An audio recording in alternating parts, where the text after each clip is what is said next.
The United States on Saturday accused China of using the unrest triggered by the death of George Floyd in police custody to justify denying its own people basic human rights. As with dictatorships throughout history, no lie is too obscene, so long as it serves the party's lust for power, Secretary of State Mike Pompeo said in a statement, referring to the Chinese Communist Party.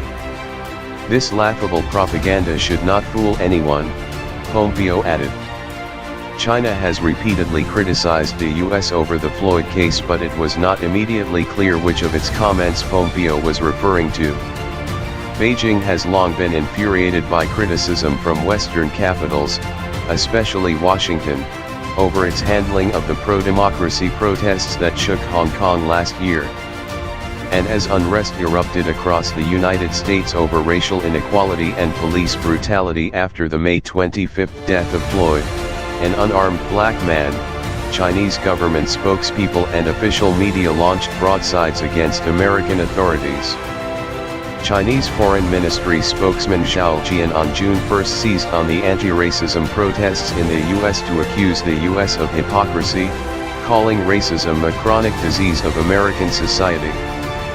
Washington's response to the death of Floyd at the hands of police was a textbook example of its world-famous double standards, Zhao said.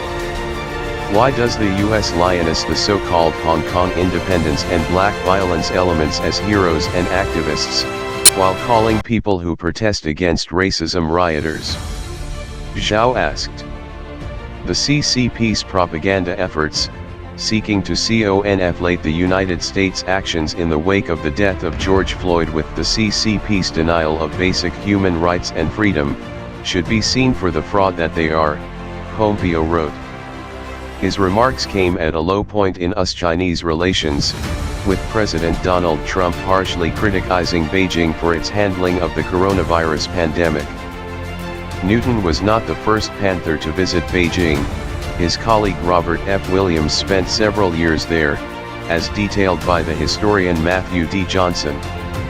Earlier, one of the great African-American intellectuals, W. E. Du Bois, had been a guest of the PRC at the age of 91 in 1959. In those days, China was certainly happy to host and praise critics of the leading country in the West, even when, as with the Panthers, those critics were committed to violent overthrow of the existing order. This story shows that whataboutery, claiming that your opponent's hypocrisy renders you blameless, is nothing new in the US-China relationship. But there is a more productive lesson that also lies under the surface. It's about what happens when great nations become global leaders, and why demanding that outsiders keep quiet about your internal affairs won't work if you want to claim a bigger role in the world.